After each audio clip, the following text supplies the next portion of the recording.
তোমরা সবাই ভালো আছো তো? আজকে আমি একটা গল্প বলবো। গল্পটা শুনে বলবে কেমন লাগলো। ভালো থাকবে, খুশি খুশি থাকবে। বন্ধুরা, তোমরা সবাই কেমন আছো? আজকে আমি একটা গল্প বলবো। গল্পের নাম অসহযোগী। রমেনের বাবা হর্ষনাথ ধনেশগঞ্জের মস্ত আড়তদার। বছরখানেক আগে রমেনকে সে তার পিস্তুত ভগ্নিপতি সূর্যপদার কাছে পাঠিয়ে দিয়েছিলেন ছেলেটিকে একটু শান্তশিষ্ট ভদ্র বানানোর আশায়। রমেন একবারে মারাত্মক রকম দুরন্ত হয়ে উঠেছিল। কিছুতেই সে তার সঙ্গে এঁটে উঠতে পারছিল না। 2-3 বার কোর্টে পর্যন্ত তাকে দৌড়াতে হয়েছিল ছেলের জন্য। শেষে রমেন যখন একটি ম্যাজিস্ট্রেট মিস্টার বসুর ছেলেকে মেরে রক্তারক্তি করে দিল, তখন সে পরিষ্কার বুঝতে পারল যে এ ছেলেকে সামলে চলা তার পক্ষে সামর্থ্য নয়।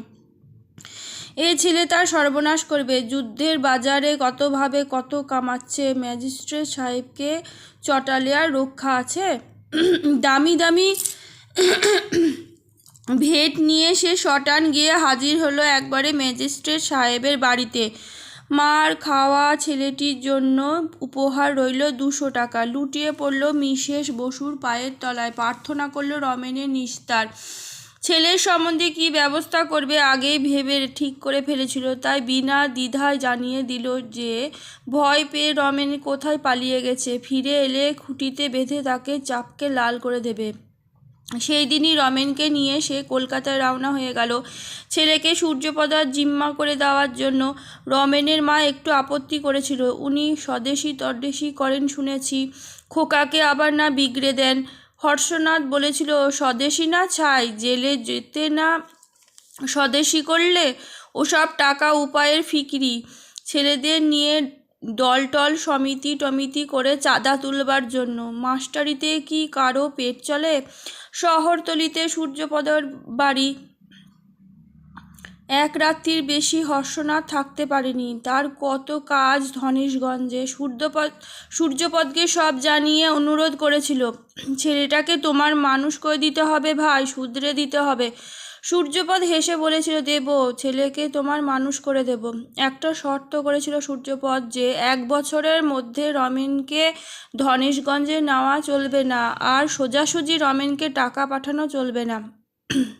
হর্ষনাথ রাজি হয়ে ফিরে গিয়েছিল। রমেনের খরচার জন্য 50 টাকা দিতে চাইলে সূর্যপদ মোটে 25 টাকা নিয়েছিল। বলেছিল, আমি গরিব মাস্টার, তোমার ছেলের খরচ চালাবার ক্ষমতা আমার নেই, কিন্তু 25 টাকার বেশি খরচও লাগবে না। পরের মাসে হর্ষনাথ 50 টাকা পাঠিয়েছিল। কয়েকদিন পরে 25 টাকা ফেরত আসায় খুশি হয়ে রমেনের মাকে বলেছিল, না, লোকটি সত্যিই ভালো, ছেলেটাকে শুধরে দিতে পারবে বলে মনে হয়। 1 বছর পরে পুজোর ছুটিতে রমেন বাড়ি এলো। তার পরিবর্তন দেখে প্রথমে কদিন হর্ষনাথ পরম খুশি। যেমন চেহারায়, কথায়, ব্যবহারে, তেমনি সে শান্তশিষ্ট ভদ্র হয়ে এসেছে। উস্কো খুস্কো ঝাঁকড়া চুল, ছোট ছোট করে ছাটা, কিন্তু তাও আঁচড়ানো, জামা কাপড় সস্তা দামের কিন্তু দিব্যি পরিষ্কার পরিচ্ছন্ন, মুখখানা হাসি খুশি, কথা মিষ্টি, চাল চলন নম্র। গুন্ডার মতো চেহারা নিয়ে সারাদিন সে টোটো করে ঘুরে বেড়াতো, খেলা আর মারামারি নিয়ে মেতে থাকতো। এমনি সে চঞ্চল ছিল। 1 বছর আগে অকাজের পর অকাজ না করলে তার স্বস্তি ছিল না। একটা কথা কোনোদিনও সে কারো শুনতো না। সে চাপল্য, শয়তানি আর অবাধ্যতা কোথায় উড়ে গেছে। সারাদিন বাইরে ঘুরে বেড়ায়, এই যা একটু দোষ। কিন্তু কোনো অপকর্মের খবর না পেয়ে এবং বাড়ি ফিরলে ছেলে দেহে বা কাপড়ের জামাই দুরন্তপনায় চিহ্ন না দেখে হর্ষনাথ নিশ্চিন্ত হয়। ভাবে, এতদিন পরে দেশে এসেছে, পুরনো বন্ধুদের সঙ্গে হয়তো আড্ডা দিতে স্বাদ মিটিয়েছে। ওতে আর কি আর আসে যায়। 7 দিন পরে কিন্তু তার মনে খটকা লাগে। আড়ত থেকে ভাত খেতে বাড়ি ফিরে দেখে কি, 100-3 দুর্ভিক্ষের কাঙালি মেয়ে পুরুষ, ছেলে বুড়ো বাড়ির পাশে ফাঁকা বটগাছের তলায় পাত পেতে ভাত খাচ্ছে। পরিবেশন করছে রমেন আর তারই বয়সী 25-30টা ছেলে। দেখে মুখ হাঁ হয়ে যায় হর্ষনাথের। বাড়ির ভিতরে গিয়ে ধপাস করে বসে পড়ে ছেলেকে সে ডাক পাঠায়, এসব কি হচ্ছে? রমেন তখন উৎসাহে ফুটছে, তো ওদের খাওয়াচ্ছি বাবা। কত হিসেব করে খাওয়াতে হচ্ছে জানো, কতদিন ধরে খাই না। বেশি খেলেই মরবে, তা কি বোঝো বেটারা? সবাই চেঁচাচ্ছে, আরও দাও আরও দাও, সামলানো দায়। চাল ডাল সব পেলি কোথায়? মা দিয়েছে। রমেনের মা ভয়ে ভয়ে বলল, আহা আবদার ধরেছে, খাওয়াক না। সবাই আশীর্বাদ করবে, ভালো হবে, ভালো হওয়াচ্ছি। বাড়ির ভাড়াটে প্রায় ছোটোখাটো একটা গুদাম ঘর। আগে হর্ষনাথ রমেনের মার কাছ থেকে ভাড়ারে চাবি সংগ্রহ করলো, তারপর বটতলায় খাওয়া শেষ হলে সকলকে হাঁকিয়ে দিল। আধার নেমে এলো রমেনের মুখে। সে বলল, আমি ওদের 7 দিন রোজ খাওয়াবো কথা দিয়েছি বাবা, তারপরে ওরা গায়ে ফিরে যাবে। চুপ কর বেয়াদব কোথাকার, 7 দিন ধরে খাওয়াবে? আমাদের ফতুর করার মতলব? দিন যায়, প্রতিদিন চারিদিকে অসহায় ক্ষুধিতে কান্না হু হু করে বেড়ে যেতে থাকে। রমেন আর হাসে না, খেতে বসে ভাত ছড়িয়ে উঠে যায়, দুধ পড়ে থাকে দুধের বাটিতে, সন্দেশে পিঁপড়ে খায়। হর্ষনাথ রাগ করে বলে, কি জ্বালা বাবু, কেন হয়েছে কি? সবাই না খেয়ে মরে যাবে, তুমি কিচ্ছু করবে না বাবা? দিলাম যে 20 মণ চাল। 20 মণ? তোমার আড়তে হাজার হাজার মণ চাল রয়েছে। সবাই ছিছি করছে বাবা, সবাই আমায় ঘেন্না করছে তোমার ছেলে বলে। চুপ কর বেয়াদব কোথাকার। 2 দিন রমেনকে খুঁজে পাওয়া যায় না। রমেনের মা কেটে কেটে অস্থির হয়, মনে মনে যথেষ্ট আশঙ্কিত হলেও হর্ষনাথ বাইরে মুখ গম্ভীর করে থাকে। রাগে ভয়ে দুশ্চিন্তায় তার মেজাজটা যায় বিগড়ে। তবে রমেন ফিরলে মেরে তার আস্ত রাখবো না। 2 দিন পরে রমেন ফিরলে তার চোখে চাউনি দেখে দুটো ধমক দিতেও কিন্তু সাহস হয় না। কেমন এক খাপছাড়া অদ্ভুত দৃষ্টিতে রমেন আজকাল তার দিকে তাকাতে আরম্ভ করেছে। দেখে যেন কেমন ভয় ভয় করে। কোথায় গিয়েছিলি না বলে?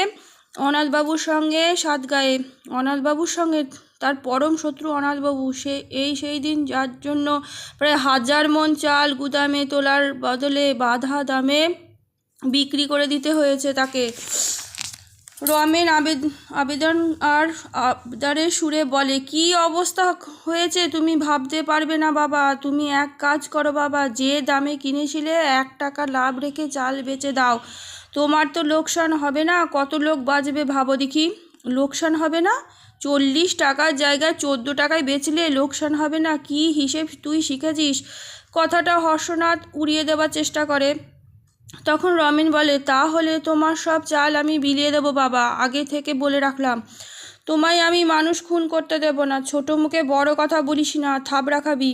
বলে রাখলাম। দেখো, ছেলে মানুষের হালকা কথা কে তা মনে রাখে? আরতে আরও কত লোকজন, গুদাম তালা বন্ধ, চাইলে কি আর চাল বিলিয়ে দিতে পারবে রমেন? 50 জন বন্ধু আর অনাথবাবুকে সঙ্গে নিয়ে এলেও না। সেই জন্য হর্ষনাথের ভাবনা হলো না। ছেলের পাগলামি দেখে মনটা শুধু খারাপ হয়ে গেল। কি কুক্ষণে ছেলেকে মানুষ হতে পাঠিয়েছিল সূর্যপদর কাছে। এর চেয়ে ছেলেটা শয়তান গুন্ডা থাকাও ভালো ছিল। বয়স বলে আপনি শুধরে যেত। দিন কতক পরে হর্ষনাথ ব্যবসার কাজে 3 দিনের জন্য বাইরে গেল। আড়তে বলে গেল, রমেন এসে গোলমাল করলে যেন ভালোভাবে শাসন করে দেওয়া হয়, আর অনাথে এসে হাঙ্গামা করলে যেন সোজা পুলিশ ডেকে ধরিয়ে দেওয়া হয়।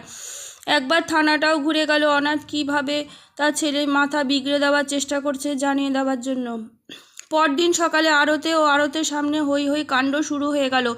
নিতাইচরণ আড়তের প্রধান কর্মচারী। বাবু নেই বলে আড়ত খুলতে লোক পাঠিয়ে নিজে একটু বেলা করে হেলতে দুলতে এসে দেখে কি প্রায় 100-5 লোক জমা হয়েছে আড়তের সামনে।